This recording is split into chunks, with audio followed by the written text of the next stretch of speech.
Welcome. Thanks for joining us today for the second webinar in our the eighth webinar in our series, We Believe Experiences Matter. I'm Pamela Stoffrigan-Gay, Senior Marketing Manager at UserCentric, and I'll be moderating today's presentation. In today's webinar, Bob Schumacher will discuss models and methods for global user research.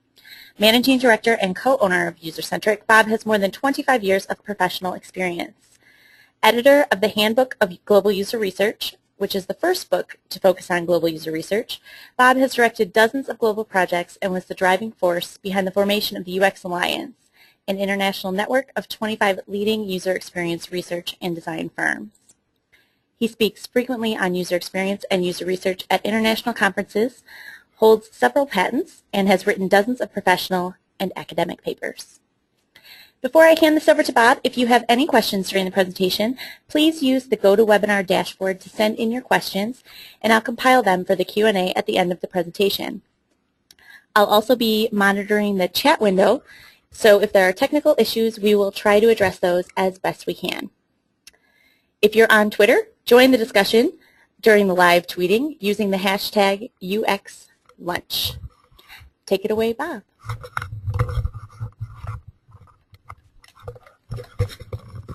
Great, thank you, Pam. Greetings, everyone. As Pam said, my name is Bob Schumacher. I'm Managing Director of UserCentric. I'm actually not that formal, so I figured I'd give you a slightly different and more fun look here today. As Pam mentioned also, I am the editor of a book called The Handbook of Global User Research, and I was honored to have up to, I think we had about 52 people who contributed to the book who were speakers of more than 20 languages, and it was a great collaborative effort, and it's something that if you're interested in the topic, I would suggest might be interesting for you. So anyway, let me sort of briefly go through a couple of the items up front. I've actually had the honor and privilege of working with a number of people around the world through an organization called the UX Alliance, where we've literally done dozens and dozens of studies together. And through this experience, we've certainly gained a tremendous amount of experience and a number of stories, and learned a whole bunch of lessons about how to do global research. And so that's a lot of what we're going to be talking about today. We've also put together a series of conferences that we do every 6 months called the User Experience Masterclass. The last Masterclass was in Johannesburg, and we have another one coming up in September in Moscow. So with that behind us, let me tell you what we're not going to be discussing today. This is not a presentation about the globalization or localization of artifacts or of interfaces of any kind. What we're really going to be talking about is how we do that research.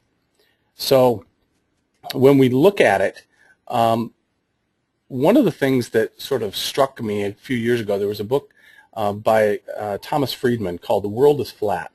And in there he makes a number of observations, one of which is that the pace of technology introduction is increasing rapidly. And in our world, in fact, one of the things that we see is that global companies that are introducing products into unfamiliar markets are frequently introducing products into unfamiliar markets and in different market segments. For instance, you might have a designer or developer in Russia that might have very little first-hand knowledge of what users in New Zealand may need or may want, yet they're asked to create product for that market. And as more products go global, more and more of our work in user experience is targeted to these global markets. So that what we see is the need for user research and user testing to be increasing. And on top of that, what comes along with the technology introduction is the increasing complexity of many of these devices. What drives the change? Obviously, many of us spend our day all day long on the internet and on our mobile devices, and these technologies drive what we work on and also the way that we work. So we see in in a variety of different ways and a variety of different dimensions, and increasing demand for global user research. Well, there are a few properties that we need to think about when we're looking and discussing global user research. The first is there's a time compression. In some ways, work has to be done faster. We're also seeing that there's an interaction with the connection of various cultures. When cultures begin to intermingle and change, particularly in user experience, there's a variety of different things that we have to worry about. We'll go into some detail on this. Last, I think there's something that I would call the irrelevance of place, and that is it allows us to do research at a distance. And we'll talk about some of the models for that as well. In essence, what we're looking at is ways of doing research better, faster, and in many cases cheaper than what we do today. So let's look at a couple of those specific models. So when we consider the time compression that's involved, the internet culture does create certain expectations about how we work and what we do. And for many of us who are engaged in global projects, we see something that we would call world time. Well, if we have to set up a conference call between somebody in Paris and in Brazil and in Russia and in Tokyo for all of those groups, what's the best time? You tend to work around the clock. You tend to find different timetables and time schedules that work for everyone. And you have this notion of passing work across time zones, so then in some sense the work gets done continuously around the clock. Speed is a feature then that we have to consider when we do this, because we've got agile development that might be happening in one part of the world that needs to be tested in another part of the world.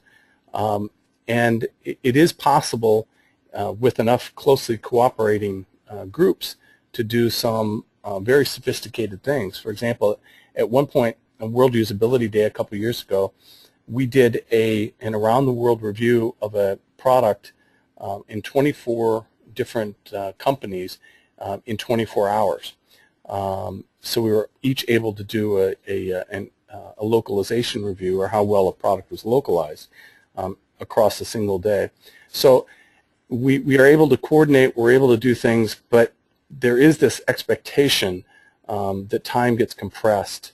Some kinds of research can be outsourced to different time zones where we're looking for rapid turnaround. For instance, there may be the expectation that transcription of usability tests can be done overnight, which is a feature and a capability, but it all has to be planned out, of course. There's also a lot of tools that enable faster production of the artifacts, like digital video editing and through the automated data collection tools that we'll discuss in just a minute. But in short, what we've got going on is more research, more data, and more of this done at a faster pace. So let's talk specifically about some of the methods. We can roughly break the methods down into two different segments. We can talk about remote methods, and we can talk about face-to-face methods. We're going to start talking initially about the remote methods. And this, when I go back to sort of the Friedman paradigm, it is the irrelevance of place, because there are new technologies and new techniques that allow for remote moderated testing, remote unmoderated testing, and remote observation. And we'll talk about remote observation in a little bit when we discuss more face-to-face. But let's briefly break down one of the first methods that many people think about when they think about doing global research or research that's geographically distributed. So in terms of remote moderated testing, there are products like GoToMeeting and the product like we're using now, GoToWebinar, that allow for connections between test computers and the internet, as well as voice over IP, allowing for the rapid connection and low-cost connection of voice. So you could have a moderator in one location. In this case, say the moderator is running a test in Miami, and a participant could be halfway around the world in Mumbai going through the artifact, going through the website, and the moderator is getting all that input because the screen is mediated by live meeting, GoToMeeting, and the voice over IP could be done also within GoToMeeting or within an audio tool like Skype or Google Talk. The benefit here, of course, is that there's no travel that has to be done. It really requires just a connection to the internet for both the moderator and for the participant. And if you're testing a screen and you don't want to travel and you get some very quick turnaround, this is the kind of testing that can be done very quickly. You do lose a little bit of richness, of course, because you have what I call the screaming children, angry birds problem. The moderator may, in fact, have a very quiet surrounding, but the participant may have screaming children or be playing Angry Birds at the same time that they're supposed to be interacting with the moderator. So it's the local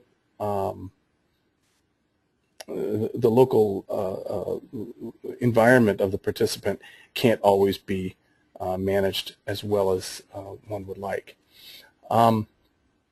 Things get a little bit more complicated when you have to introduce a translator into the mix. Let's say the participant, in fact, doesn't speak English and the moderator speaks English, and you have to have a translator.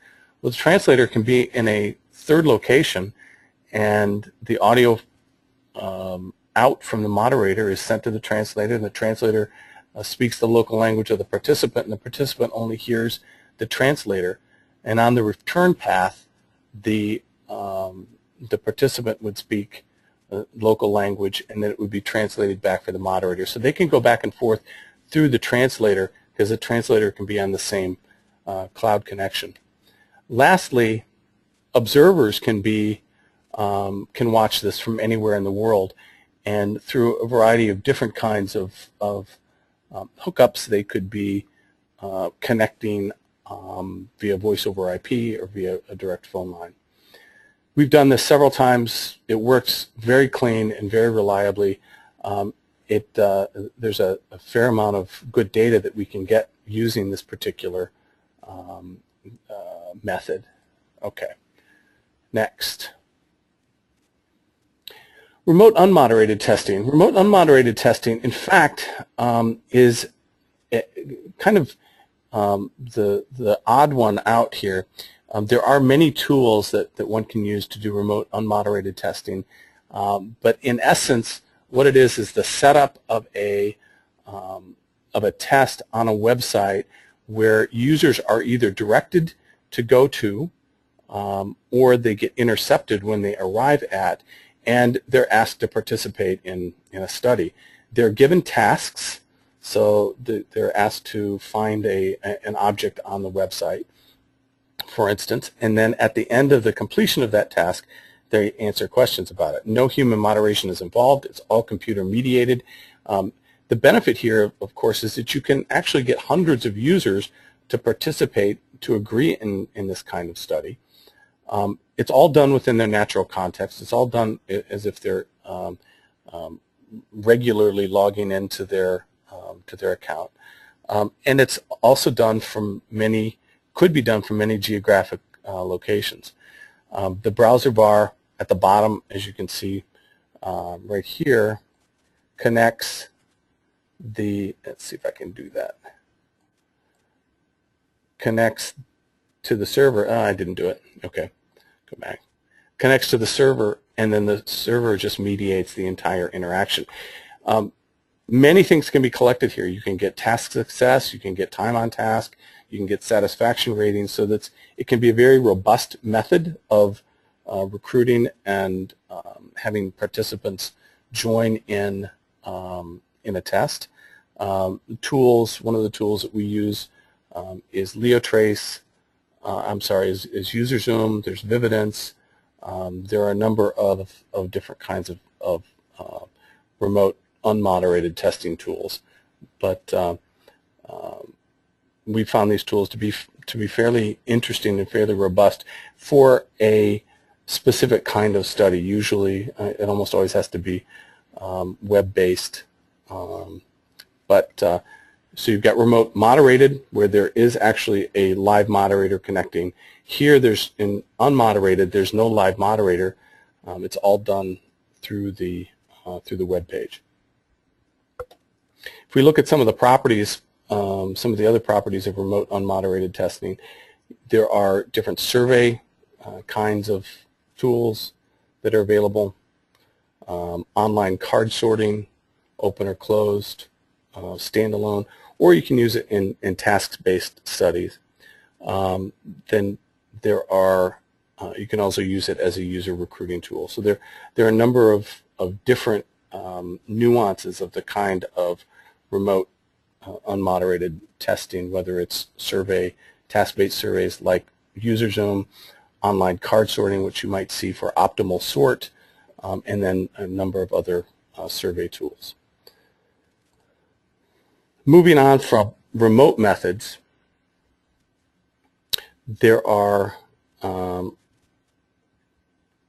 see if I can get this moving. There we go. Moving on from remote methods, let's talk a little bit about face-to-face. And face-to-face tends to be where there's a lot more interest in the kinds of things that one might do. So sometimes place really matters. Sometimes it matters if there are users there and if there are live moderators and observers. So here are some guidelines, some tips for when we think remote testing is important and when we think that in-person testing is important. Remote testing is typically only applicable for doing web and software UI. We have seen it used very clumsily, however, when we look at artifacts, but remote testing can be done with just a web or software user interface. It tends to be more quantitative based when you're doing, especially when you're doing unmoderated. When you're doing moderated testing, there can be a lot of qualitative data, but the richness of that qualitative data is diminished because you're not there to see the expressions, to follow up, to ask the probes that really get you to a lot of what one expects to find, expects to obtain in face-to-face testing. Remote testing is also really good when you want a large distributed sample or if that sample has a low incidence rate.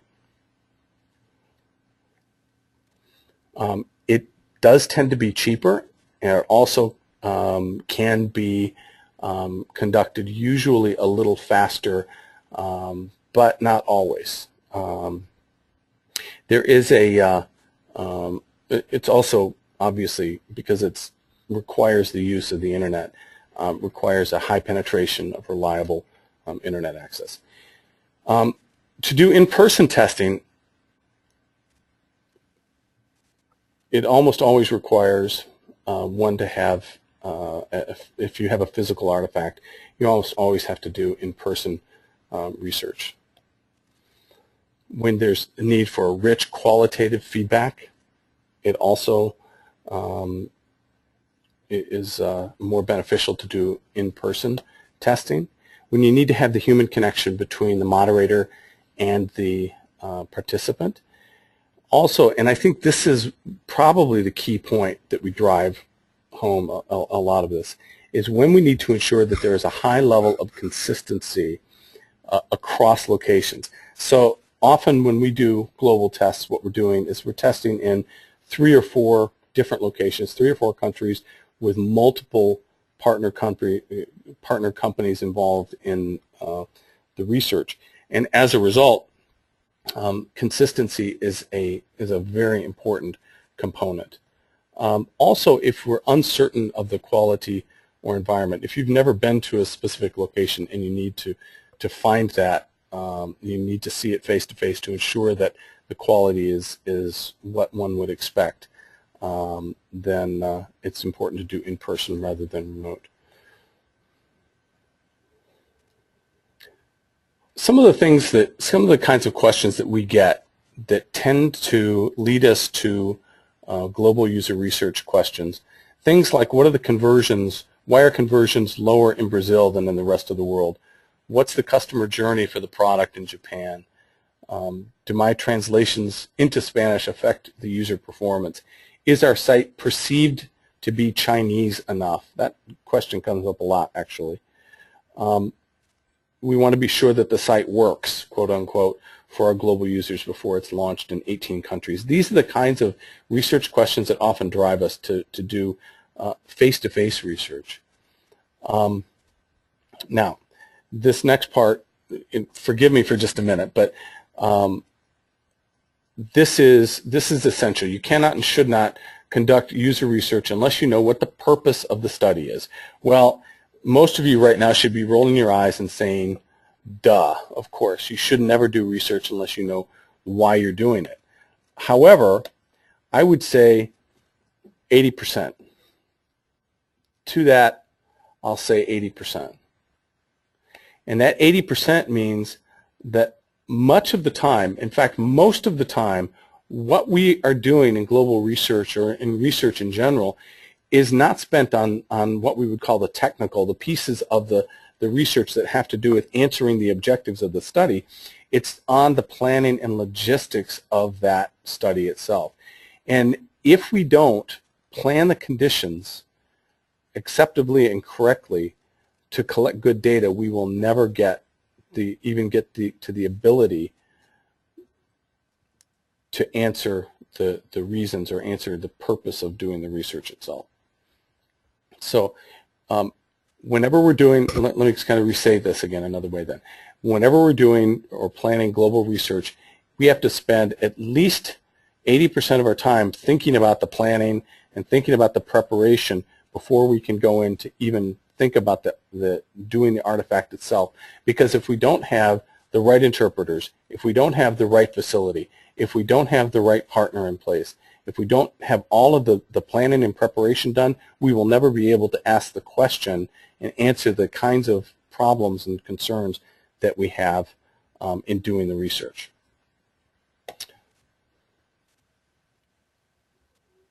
So let's talk a little bit now about the connection of cultures and intercultural user experience research. What we have found through a lot of our experience is that usability practices can and do vary widely from country to country for a variety of reasons. There's different techniques.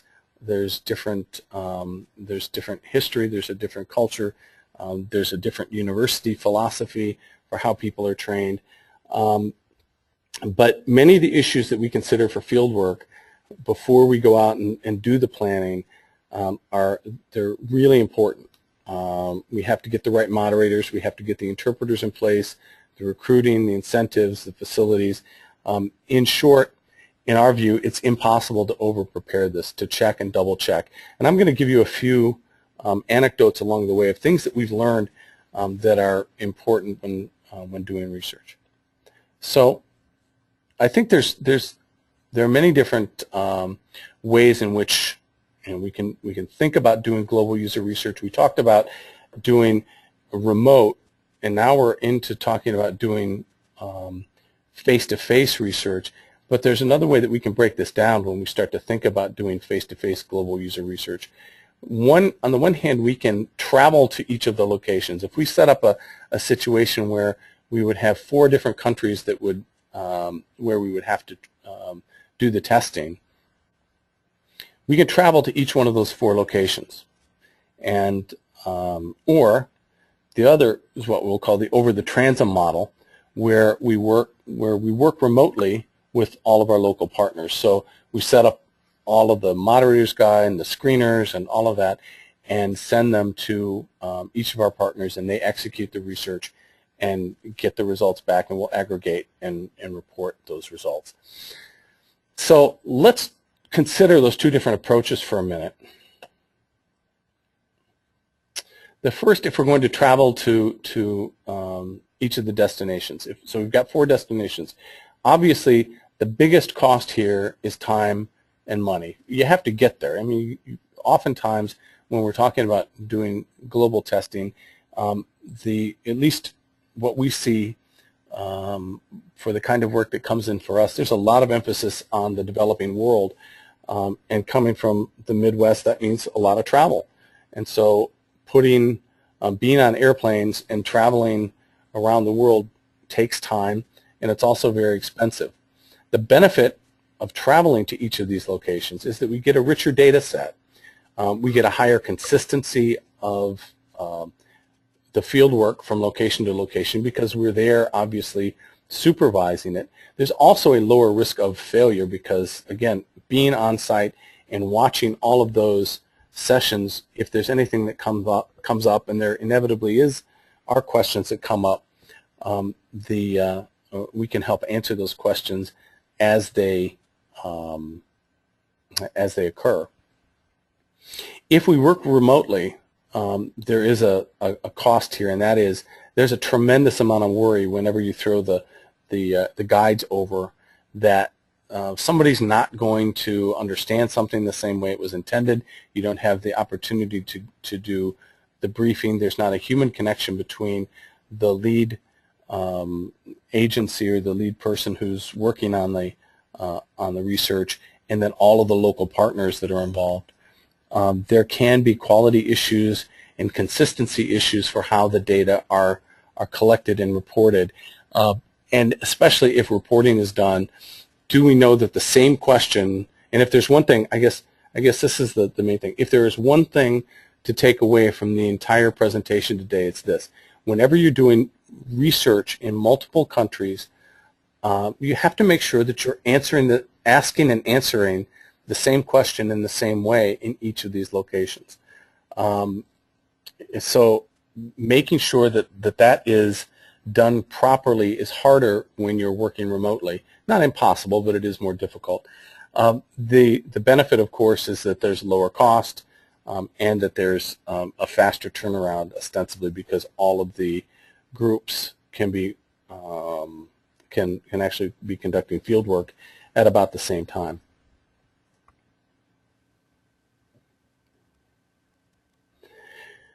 I'm just going to throw up a very simple model of planning for user research projects. There is preparation, there's field work, analysis, and project management.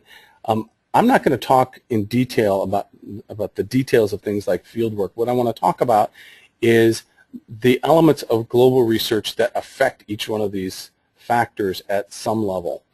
And then each one of these has various components. So let's first think about recruiting. Recruiting is essential when we do any research at all. And recruiting practices actually differ quite widely. In some, and when I make statements here, I'm not making general statements that are going to be universally true, but from our experience, some places differ. For instance, Asian recruitment has different expectations than recruiting in the U.S. We are often asked by some of our Asian clients to provide them a list of participants from which they can select the participants who will be coming to the study. This is not typically how we do recruitment, but it is a common practice in Asia. So one has to be prepared to understand that there are different sensibilities for how participants are recruited and what kinds of requirements that the agencies will have or the companies will have of one another. Oftentimes we'll also get lists from our clients, and we'll provide a list to the end agency or to the partner in country who will turn around and say, privacy laws prohibit me from contacting these people. So privacy laws will differ, and lists will have different capability of being recruited from, etc. So one has to be mindful of differences in privacy laws and differences in how participants are recruited. Also, obviously there's going to be much different costs for recruitment. Japan tends to be very high because of the way that recruiters work and because it's a very specialized service that's provided. I've already talked a little bit about selecting participants, but in other cases, what we see are things like incidence and participation rates differ a lot. Our incidence rates that we would see in the U.S. generally tend to be 85–90% of participants who are recruited actually show up and participate in the study. In other cases, when we have to do, say, a recruitment for a medical device, we'll find obviously much different incidence rates in different countries, and so that will change the calculus of recruit and the required incentives that we can pay. In general, though, we will want to launch recruitment. One should never assume that the length of time it takes to recruit in one's own country is the same as it's going to be in another country. We will also ask for how many extras or floaters are needed because we'll have to understand what the show rate is. I discussed that just a moment ago, but the main point here is that in some cases participation rates are so high, almost 100%, that we really don't have to worry about having extras or floaters to meet quota. In other cases, participation rates differ significantly, and they may be in the neighborhood of 50–60%. And so we'll have to build in the need for extras and floaters to meet a certain quota of participants. And there's also a question of what you can pay the participants. This is hit home in a couple of different ways. A friend of mine, Frédéric Gaillard from Accents in Paris, said, well, we were doing some testing once with some very high-end people and high-end participants, and it would have been an insult to give them money for participation. So we had to give them each a bottle of wine.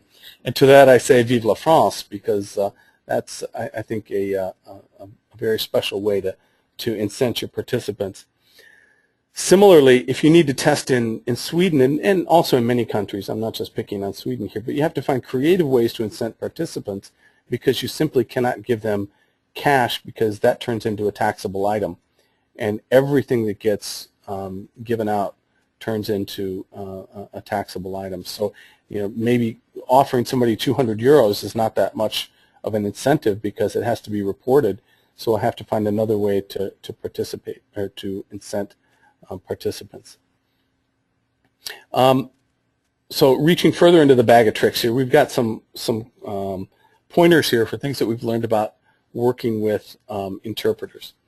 When we do formative tests or exploratory tests, the data that we collect is usually the kind of think aloud data that we get from participants. And this is obviously more difficult to get when we're working through interpreters. Almost always the model of testing that we go with is we have the local participant, we have a local moderator providing the moderation in session in the field work. Behind the glass, we will have an interpreter who will interpret both sides of the conversation. And when we get that, it's difficult sometimes to understand what the think aloud portion is and how to work with the interpreter in such a way to understand who's talking about what at any given moment in time. We have had occasion, and this works very well, but the budget gets driven up quite a bit, is if you have two interpreters, one who only speaks for the moderator and one who only speaks for the participant. So you can tell based upon what the two interpreters are saying who's actually speaking and what part of the conversation is attributed to whom. It is important also to get professional simultaneous interpreters, not sequential interpreters. They need to translate everything. And just pointed hiring two interpreters. We want to know actually when the moderator, because if we're watching or listening either remotely or in person, we want to know what the moderator says, because we have to understand that moderator is doing their job, maybe not leading the participant. They shouldn't be summarizing what's in the guide. They should be interpreting everything, because that ensures that we are getting the quality of interpretation and quality of moderation, more specifically, that we're looking for. If there's ever any place to save money, it is not in hiring interpreters. One should get the best possible interpreter that one is able to get, because if you get somebody who's not very good, you lose so much in the interaction as to make the session practically worthless. There are professional simultaneous interpreters who work in the market research space, and these are folks that we should seek out. And the protocol should actually be sent in advance as well, so that the interpreter can read it and understand it and ask questions beforehand. The interpreters also need to be positioned in the back room so that they can see the participant's face, because there's much of the language that's carried not only from the words but also from the facial expressions and of the participants. Another very curious thing to think about, let me go back for a sec, is languages have different parameters in terms of their expansion or compactness, and interpreters need to keep up. So if you have a relatively compact language like English, and you have to and the interpreter has to speak, say, Japanese, the moderators have to be told to speak at a slightly slower rate of speed so that the interpreter can keep up with that discussion.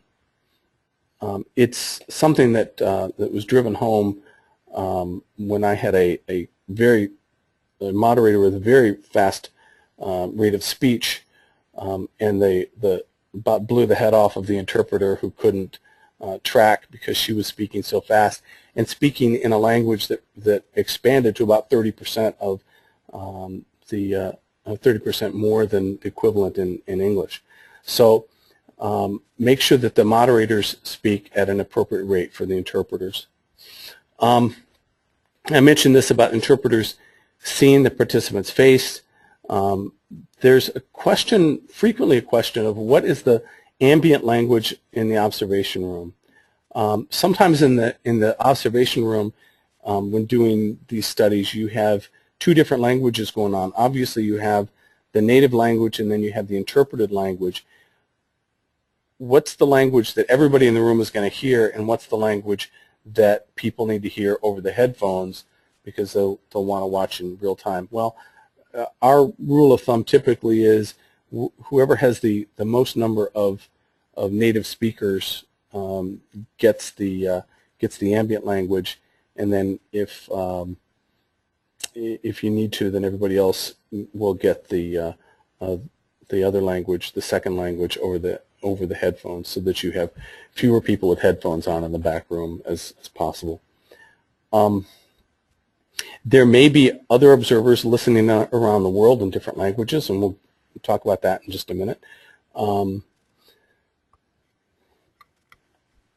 of the things that we will do when we translate our documents, so when I talk about interpreting, that's the live voice. Then we go into translation, which is where we take the moderator's guide and the screener, and we will translate that into the native language. Let's say it comes in English, needs to get translated into Portuguese, because the test is going to be in Portuguese. We will want to check the accuracy of that translation by having it translated back into English. So we'll get a double translation. It will really help us in ensuring the accuracy of the initial translation into the native tongue.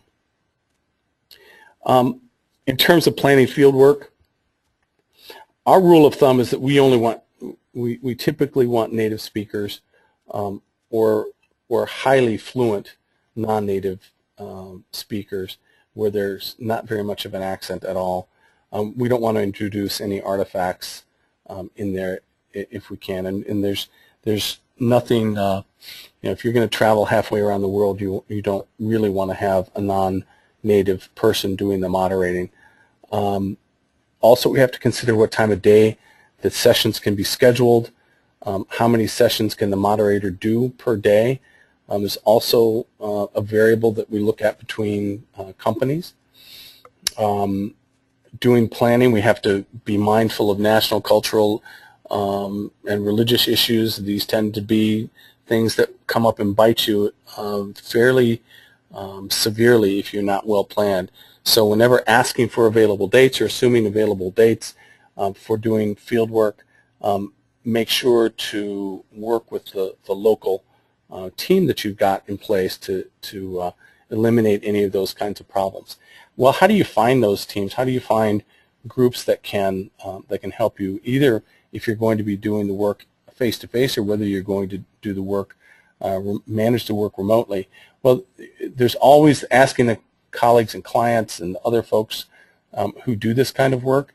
I frequently see posts in UTest and other locations where they're looking for various, or on LinkedIn even, looking for assistance in another country. There's also networks on UPA and STC, HCIRN. There are, you can also, and I really would like to say it's the last resort to go out to search engines and start doing user experience, user research companies in Moldova. I think that typically is, you don't know what you're going to get when you're doing that. It's much better to get referrals from other folks. And truly, when you find a potential partner to work with, you have to vet their quality. And vetting that quality is very difficult because you still don't know what you're going to get.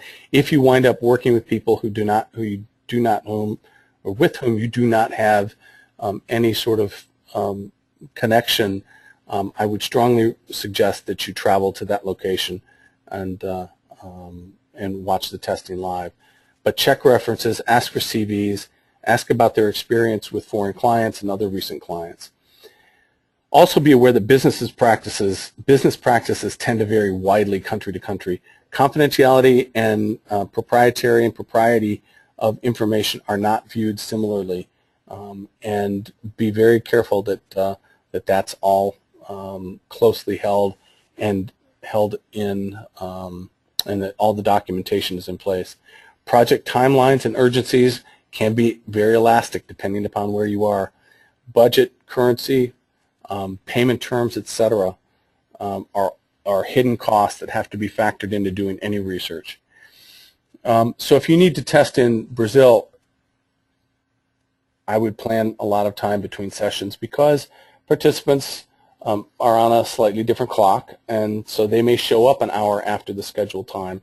It's for people who are used to being very clock driven, that can be frustrating, but it is culturally the norm, and things work out very well. So one other point here about remote observation. Oftentimes we have a situation where the observers are in one place, or the project team is in one place, and the testing may be done in two separate places. So this remote observation allows a project team to watch when they can't travel. Streaming sessions, much like we were talking about doing in remote moderated testing, you can use GoToMeeting, you can use some other tools to remotely webcast the sessions.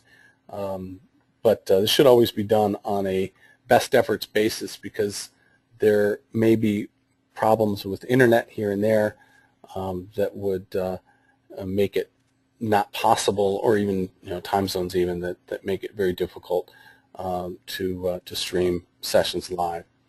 Some of the other technical requirements: do you ship or carry the equipment? We almost always will carry the equipment with us. We've had too many times when equipment has not arrived or been held up in customs that if we are not there, it will not go through. So carrying equipment is something that we strongly recommend. If you need to test in certain places, be careful what you pack for the lab. In Mexico, I carried in three laptops, and customs allowed me only two. I had to talk my way through that one. In China, we were using wireless microphones, which are illegal to carry into China. So be very mindful about the kinds of things that you would typically pack in a lab, and make sure that you check it with the customs officials ahead of time. Be careful about there are a lot of very important gotchas that you have to be careful of. Keyboards, whether you're using an AZERTY keyboard or a QWERTY keyboard, the equipment, the power requirements for the equipment can be very different.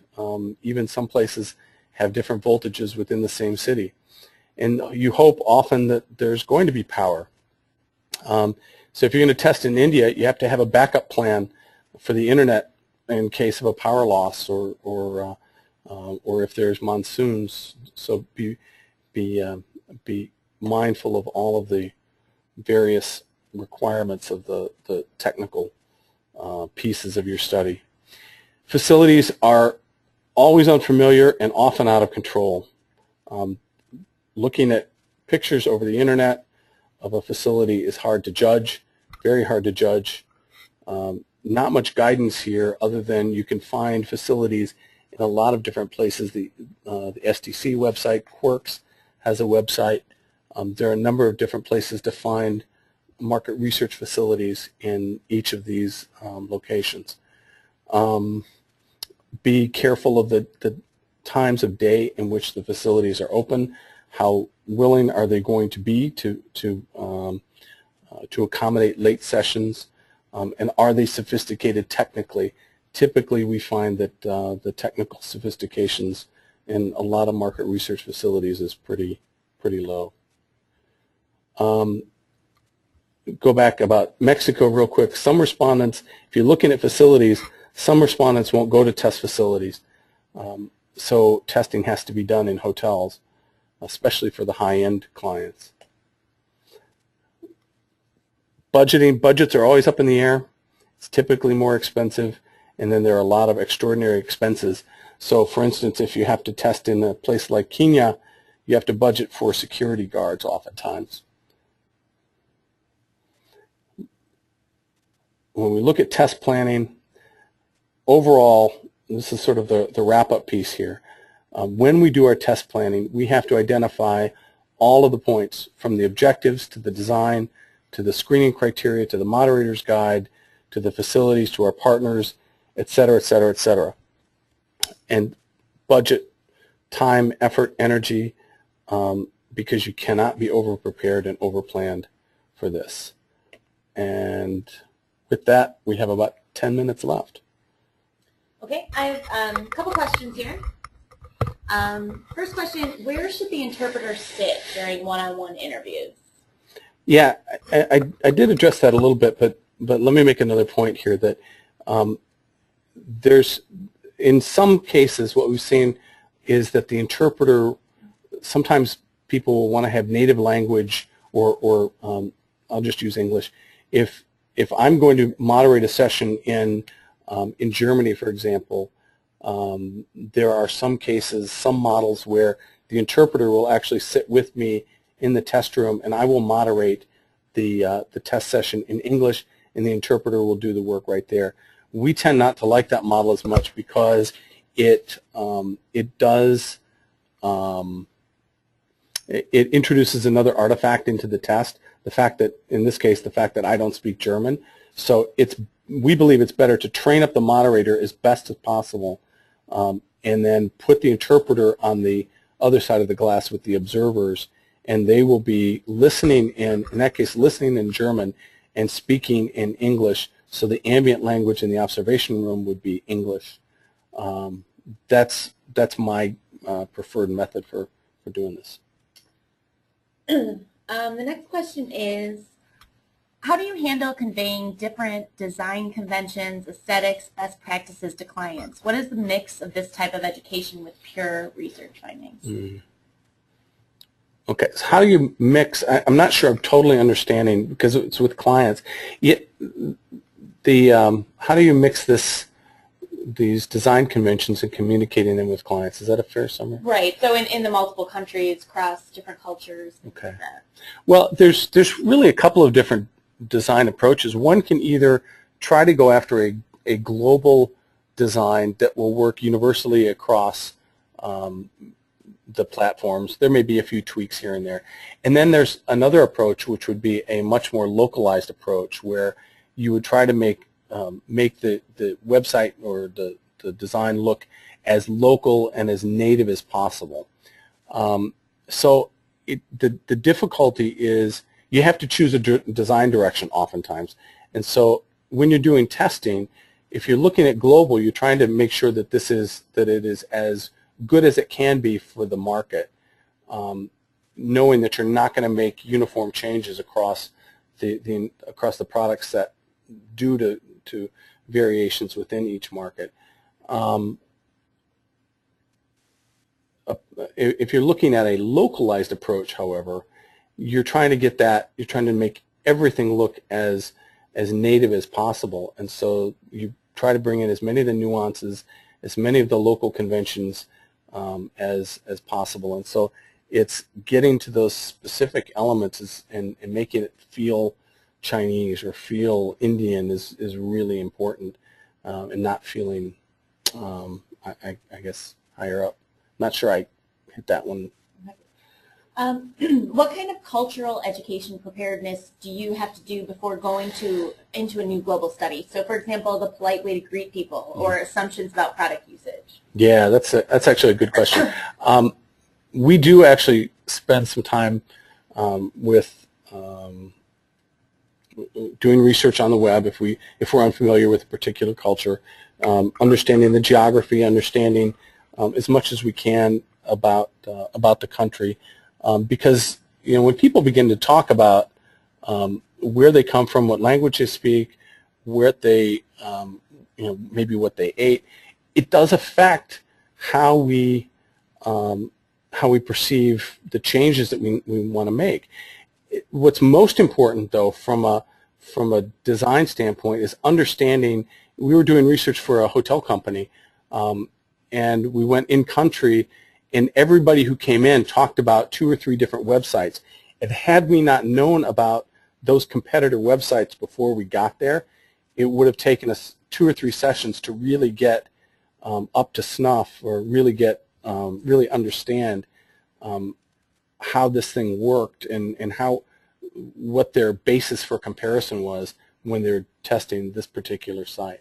So understanding not only sort of the general cultural things and not making faux pas, but more specifically about the research, understand what the competitive space is and who the people are that are going to be testing it and what they're going to be referring to when they test it is critical.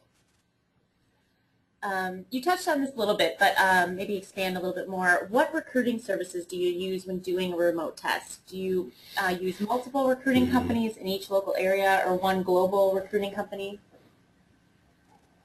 Okay, recruiting for a remote moderated test, there's a couple of different ways to do it. Depends upon how many different locations you're going to be at, but and how reliable the client is. If the client has a list, you can get the list from the client, and then hopefully they would allow you to email or call. And if there are language issues, then there are ways to work around the language issues, either finding a native speaker to call, or hopefully speaking English if that needed to be done. But that's often not the case. The client often doesn't give you the list, and so they just said they want 6, 8, 10, 12 people within country, and here are the parameters. At that point, what I would do is go off to my partners in country, and I have a list of partners that I go to in each country because I've worked with them for many, many years, and I'll ask them to do the recruit. So that's the approach that I would take. You can find partners who will do this in country. it's often not easy, and it's often as difficult as trying to do the research in general, because you have to set up, do all the paperwork, establish the business procedures and everything. It takes a long time to do it, but there are really no global recruiting firms. There are some who might purport to do that, but I would opt for going to in-country people who can do the best job, who know the landscape. Okay, and we have time for about one more question. How large is the difference in the richness or quality of qualitative data between in-person and remote testing? How large is the difference between in-person and remote testing? You know, that varies a lot from study to study. It varies a lot from what the question is. If I tend to believe that you can get, my rule of thumb is about 75% or 80% of what you can get in person, or what you're going to get in person is what you'll get remotely, if that makes sense. So you're going to get a lot. You'll get a lot of the verbal, but what you don't get is the richness. You don't get the ability to make certain kinds of changes in real time. It's hard to make decisions about, you know, which kind of follow-ups are important. You don't get the interaction as much with a moderator who can give you some of that cultural filter sometimes. So I think that 20% is actually really important, but if budget and time and everything else preclude, certainly doing a remote moderated test is much better than doing no test at all. So, okay, Pam tells me we're at the end here. So thank you all for attending. The recording of this presentation will be available for on-demand viewing on SlideShare, YouTube, and Vimeo, with links from our website, usercentric.com. We'll tweet it out when it's live. Thank you all again. If you have any questions, feel free to contact me directly. Thanks. Bye-bye.